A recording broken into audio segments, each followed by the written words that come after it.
Do you remember the physical sensation of your first real heartbreak? Oh, absolutely. Yeah. It's visceral, isn't it? It's not just a mental state of I'm sad. No. It feels like the air has been sucked out of the room, like the actual physical world is collapsing in on itself. Right. It's that sinking feeling in your chest where you honestly believe the sun might not rise tomorrow. Now, that's a universal human experience. We've all been there. Hmm. But I want us to take that feeling, that absolute emotional tsunami, and place it in a very specific high-pressure context. Okay. Imagine going through that devastation, but you literally cannot get away from the person who broke your heart. And we aren't talking about, awkwardly seeing them in the hallway at a big high school of 2,000 kids. No, we are talking about living in a place where your social circles overlap 100%, where you might be related to half the people they know, Wow. where you simply cannot get physical distance because you live in a remote village, accessible only by, what, a plane or a boat? I mean, that's a pressure cooker. You're talking about the fishbowl effect in its most extreme form. We are, and that is exactly what we're unpacking today. We have this fascinating guide on the desk called Steady Presence, Navigating Teen Relationships in Rural Alaska. Right. And while the title specifies Alaska, I think anyone listening who has raised a kid in a small town or a tight-knit religious community, really any intense insular social circle is going to get a massive amount of value out of this. Oh, I agree with that completely. Yeah? This document is unique because it blends hard neuroscience, what's actually happening inside a teenager's brain, Yeah. with a very specific social geography of village life. It's like a field guide. It's essentially a field guide on how to parent through a crisis when everyone knows your business. So our mission today is to figure out why teen heartbreak hurts so much, biologically speaking, and then how parents can act as this steady presence when their kid is just flailing. And that term, steady presence, is really the anchor for everything we're going to discuss. Because the source makes a really compelling point right off the bat. About how we see these relationships. Yeah, about how adults tend to view them. We look at a teen romance that lasts, what, 3 weeks? Maybe 2 months? And we dismiss it. We call it puppy love. We say, oh, there are plenty of fish in the sea. Exactly. We diminish it because to us, with our adult perspective, it looks small. But the guide argues that for the teen, these are massive developmental milestones. This is the first time they are feeling chosen by someone outside their family. It's also the first time they were feeling rejected. They are asking these huge questions like, am I lovable? And what do I deserve? So when that relationship crashes and burns, especially in public, it's not just a bad week, it's an identity crisis. It's an earthquake in their developing self-concept. And because they don't have the life experience to know that they will recover, it feels permanent. I want to start with the biology here, because I think a lot of parents look at a teenager sobbing over a short relationship and think, okay, dial it back, stop being so dramatic. Right. But the source is pretty adamant that this isn't drama, it's anatomy. It is. The guide breaks down what they call the brain gap. It's a fascinating look at adolescent development. Basically, the brain, it doesn't grow evenly. Okay. The parts responsible for emotion, connection, and reward, the limbic system, are developing at lightning speed during these years. They're firing on all cylinders. So the engine is basically a Ferrari. Exactly. It's a high-performance engine that feels everything intensely. But the part of the brain responsible for impulse control, long-term thinking, emotional regulation, The prefrontal cortex. that part is lagging way behind. It develops much, much slower. It often doesn't finish baking until the mid-20s. So they have a Ferrari engine, but they're working with bicycle brakes. That is the perfect analogy. And because of this gap, feelings come on fast and they come on incredibly strong. The source emphasizes that for a teen, a breakup can feel physically painful. It's not a metaphor to them. Their body is interpreting the emotional distress as physical distress. They actually hurt. Which explains why they can't just snap out of it when we tell them to. They physically can't. And this leads to a concept the text calls the forever illusion. Because that regulatory part of the brain isn't fully online, teens struggle to see beyond the current moment. They literally can't imagine a future where they don't feel this way. Exactly. They cannot imagine a future where they don't feel this specific pain. That is terrifying if you really think about it. If I believe the pain I feel right now is the only reality that will ever exist, yeah, I'd be screaming too. It explains the desperation, doesn't it? And that's why the text says this isn't manipulation, it isn't immaturity, it's biology. Right. And the role of the adult isn't to tell them you'll get over it because they biologically cannot believe you yet. Your role is to be the external regulator. You have to be the brakes until their own brakes grow in. Helping them ride the wave until the storm passes. Right, you're the anchor in the storm, not the person trying to stop the rain. Okay, so we have a brain that is effectively on fire. Now, let's add the accelerant that makes this specific source so interesting. The village factor. This is where the geography of rural Alaska really changes the dynamic and where the stakes get so much higher. Because in a city, if I break up with someone, I can change coffee shops, I can block them on social media, I might never see them again. But in a village, There is no way. The source talks about the fishbowl effect. In a small community, everyone knows everyone. The person your teen was dating might be the cousin of your neighbor, or the son of the person you buy gas from, or someone you see at the store every single day. the social circles don't just overlap, they are often a single circle. Yeah, and the text actually mentions that the ex might be inescapable socially. Which creates this unique kind of pressure. In a city, you can grieve in private. You can curl up in your room and nobody knows. But in a village, the breakup happens in public. There's embarrassment. There are loyalty conflicts. Imagine feeling like you have to pick sides, but you can't because your families are all interconnected. Or they rely on each other for subsistence activities like hunting or fishing. Exactly. You can't just avoid the ex's family if you're all on the same whale hunting crew or processing fish at the same smokehouse. Right. And the source points out that this leads to a community pressure to just get over it. Right. Like society needs you to be okay because we all have to coexist in this small space to survive. We can't afford the drama. That's a huge factor. It suppresses the grieving process because the community function comes first. The source even highlights situations, and this is very specific to tight-knit communities, where an ex might still be part of the household. Yes. This is mind-blowing to people outside these communities. Like, they're broken up, but the ex is still coming over for dinner. In extended family systems or places where houses are open hubs, yes. The ex might have been a fixture in the home, effectively a family member. Or they don't have a stable place of their own. Right. Or they're best friends with your other son. Yeah. So the guide advises parents that they have to set clear expectations here. You can't necessarily banish the person if they are part of the community fabric, but you have to create boundaries. So maybe you adjust routines. You say, hey, we know Johnny is coming over to help with the boat today, so maybe you and I go for a drive during that time. Exactly. It's about creating pockets of safety. You are manufacturing distance in a place where distance doesn't naturally exist. You are protecting your child's right to grieve. Okay, so if I'm a parent and I'm watching my kid go through this biological storm inside a social fishbowl, my instinct is to fix it. Of course. I want to call the ex's parents. I want to tell my kid exactly what to do. I just want to take the pain away. And that is the most natural instinct in the world. We hate seeing our kids in pain, but the guide warns against it. The core strategy here is connection over control.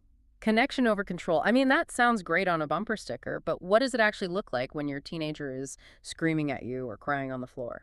It starts with the questions you ask. The guide distinguishes between questions that signal control and questions that signal safety. Okay, give me a control question so we know what to avoid. Why did you do that?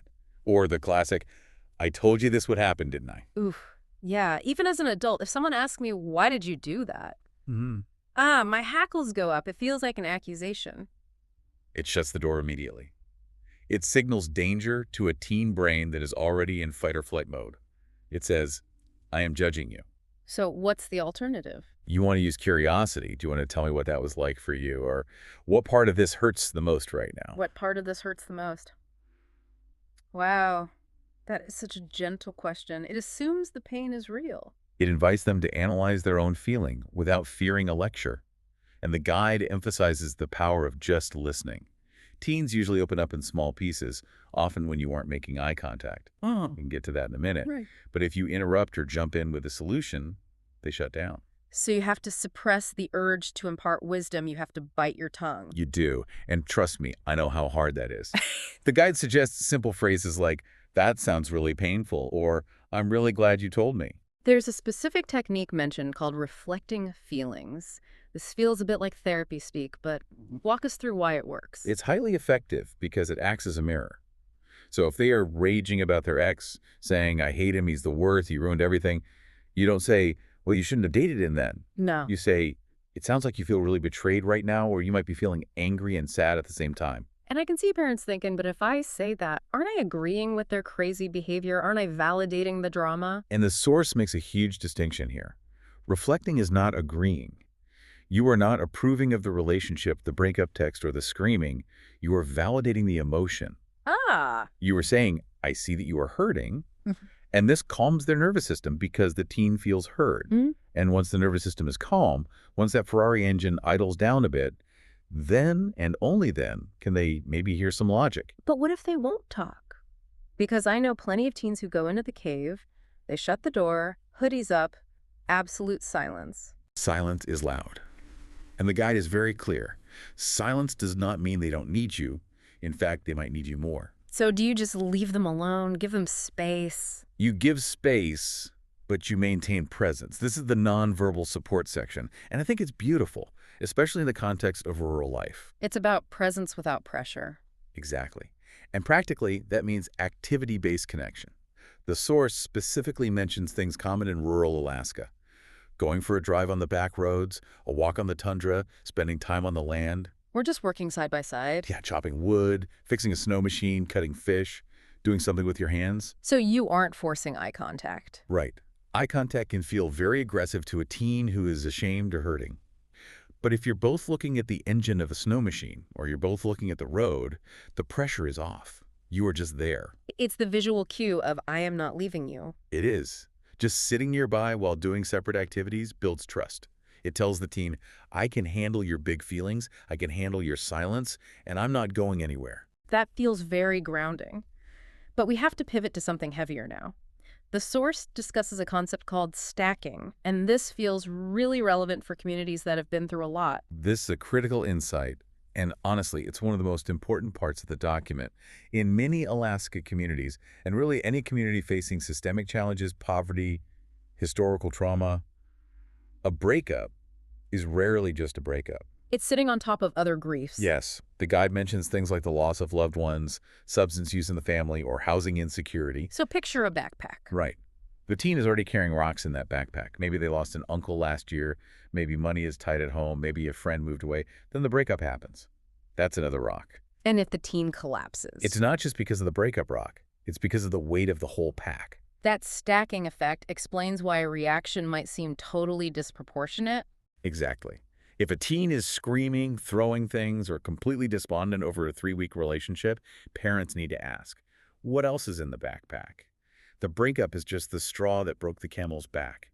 It reopens old wounds. And that can lead to some really high-risk behaviors. The guide talks about running away, which in a harsh climate like Alaska is a life safety issue immediately. It is. And the instinct as a parent, when your kid runs off into the cold and you're terrified, is anger. You want to grab them and yell, where were you? You scared me to death. But the guide says running away often reflects feeling unheard or trapped. Right. So when they return or when you find them, the priority must be safety over punishment. You have to swallow that anger and say, I'm really glad you're safe. Connect first, consequences later. Exactly. If you lead with punishment, you just reinforce the feeling of being trapped. You have to reestablish safety first. And then there's the most critical safety warning in the text, the link between breakups and self-harm. We cannot gloss over this. Breakups are a major risk factor for suicide in teens. The source is very direct. If you see signs of hopelessness, if they are giving away belongings, if there are sudden drastic mood changes, you have to act. And the advice isn't to beat around the bush or hope it goes away. No. You ask directly, are you thinking about hurting yourself? That is the hardest question a parent can ask. I think there is a deep fear that asking the question plants the idea in their head. That is a myth, a dangerous myth. Research shows asking directly does not plant the idea. If the idea is there, it's already there. Asking offers a lifeline. It tells them you can handle it. It tells the teen, I can handle your darkest thoughts. You don't have to carry this alone. And the resources mentioned are crucial. In the U.S., there's 988, the Suicide and Crisis Lifeline. But the source also emphasizes local resources, tribal health services, clinics, trusted elders. Engaging the community web is vital because sometimes, and parents need to hear this, you are not the person your teen can talk to. And that's okay. It is okay. Maybe you are too close to the situation. As long as there is someone safe, maybe it's an auntie, maybe it's a coach, maybe it's an elder. Facilitating that connection is good parenting. It's not a failure. That's a really healthy perspective. It takes a village to raise a child, and sometimes it takes a village to heal a broken heart. Mm-hmm. I want to touch briefly on the developmental differences the guide mentions, because a 13-year-old and a 17-year-old are going to handle this very differently. Very differently. The guide breaks it down into two main buckets.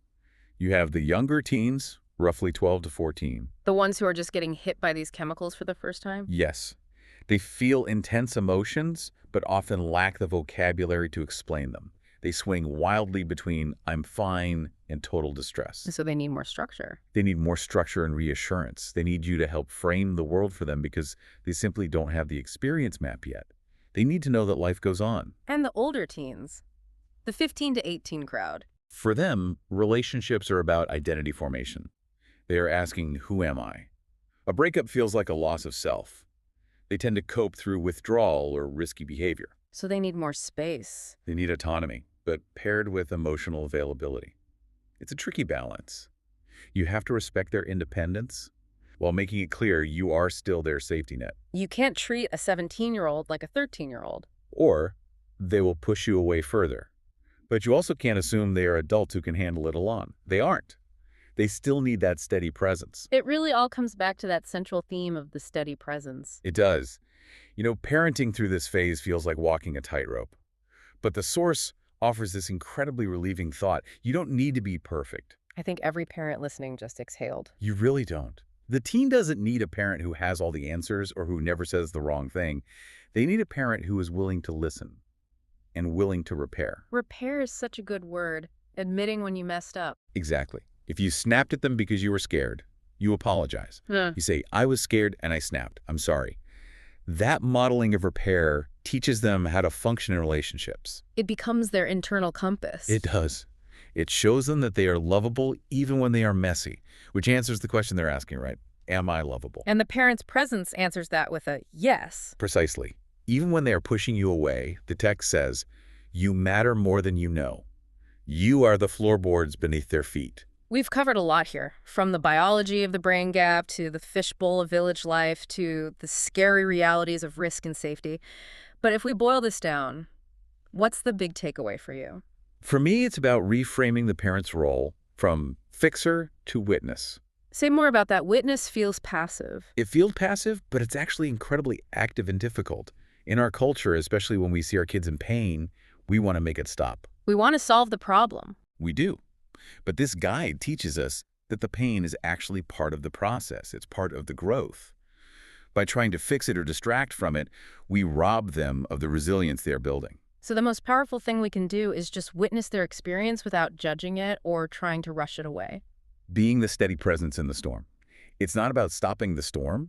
You can't stop the storm. It's about being the lighthouse that says, I see you, the waves are high, but I'm not moving. I love that imagery. And it reminds me of a point the text made about cultural connection. In these rural communities, leaning into traditional activities, being on the land, connecting with elders, that can be a huge part of healing. Absolutely.